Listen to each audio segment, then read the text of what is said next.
Assalamualaikum warahmatullahi wabarakatuh. Alhamdulillah.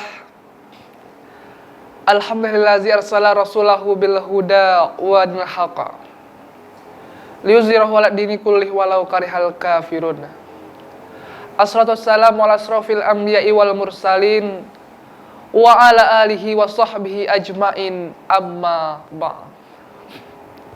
Yang terhormat dan yang kami hormati seluruh pemirsa Kompas TV dimanapun berada, semoga dalam keadaan sehat walafiat dan dalam lindungan Allah Subhanahu wa Ta'ala. Amin amin ya Rabbal alamin.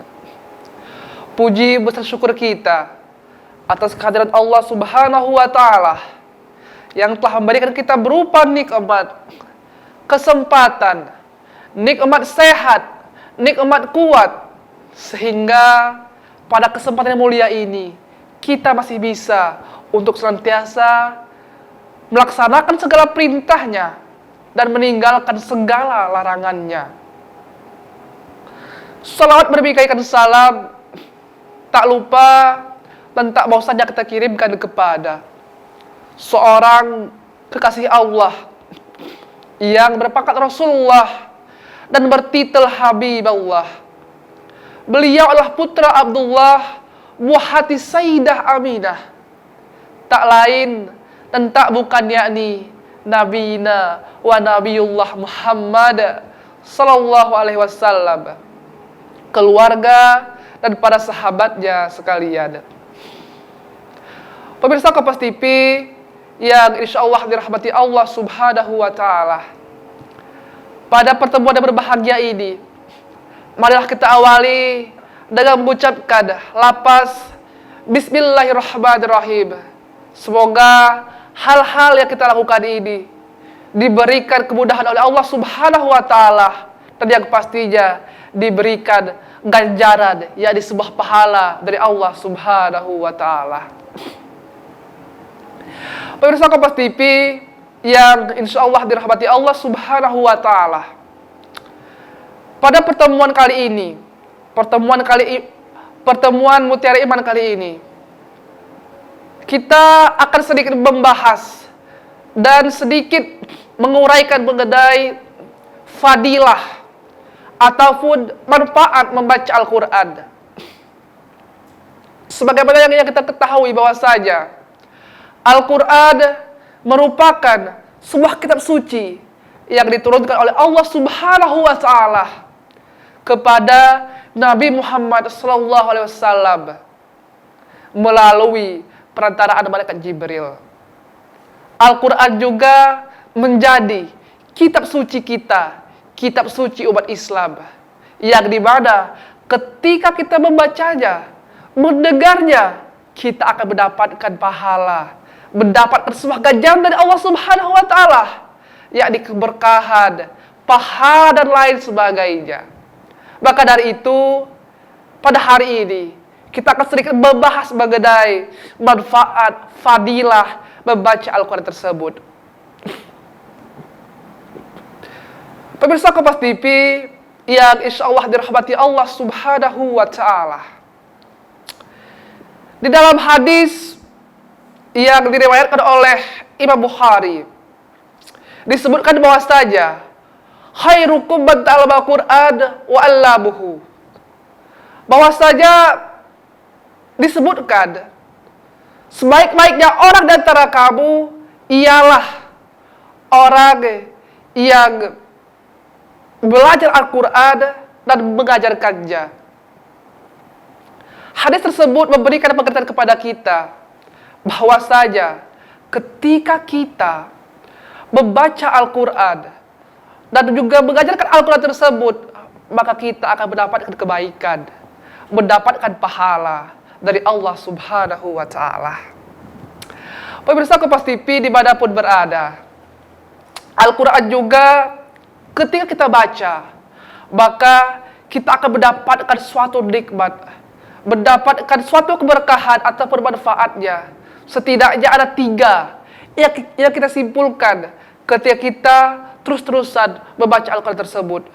Yang pertama, ketika kita membaca Al-Quran, maka kita akan mendatangkan sebuah kebaikan ataupun pahala. Dijelaskan bahwa saja ketika kita membaca Al-Quran, maka kita akan mendapatkan pahala.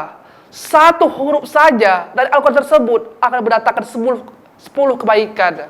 Bayangkan saja ketika kita membaca Al-Quran setiap hari dengan beribu-ribu ataupun ratusan huruf saja, bayangkan berapa banyak pahala yang kita dapatkan, berapa banyak kebaikan yang kita dapatkan. Maka dari itu, yang pertama yaitu ketika kita membaca Al-Quran, kita akan mendapatkan yang namanya kebaikan. Satu huruf dari Al-Quran, maka kita akan mendapatkan 10 kebaikan. Bukan hanya itu saja, bukan hanya yang membaca, tetapi yang mendengar juga mendapat pahala. Ketika kita mendengarkan lantunan Al-Quran, baik itu di masjid, di rumah, bahkan di handphone saja, kita akan mendapat yang namanya pahala. Bayangkan, semewah itu, seberkah itu ketika kita mengamalkan ataupun membaca serta mendengarkan Al-Quran tersebut. Pemirsa Kompas TV yang insya Allah rahmati Allah Subhanahu wa Ta'ala. Yang kedua, ketika kita membaca Al-Quran, maka kita akan menjadikan Al-Quran tersebut sebagai obat bagi hati maupun fisik kita. Dijelaskan bahwa saja ketika kita membaca Al-Quran, maka hal yang paling utama ialah itu yang akan menjadi obat penawar hati kita. Hati yang lagi galau misalkan, hati yang lagi sakit misalkan, hati yang lagi memang carut marut.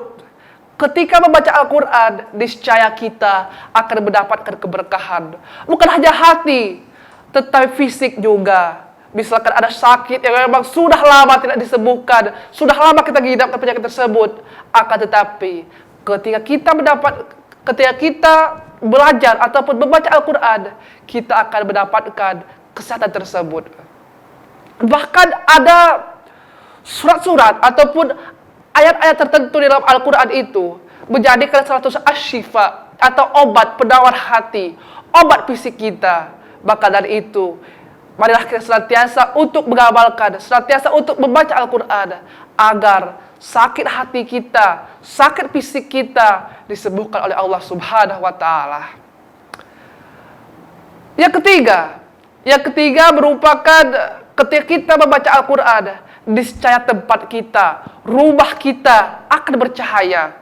Dijelaskan bahwa saja ketika kita membaca Al-Quran terus menerus setiap hari, niscaya rumah kita akan bercahaya.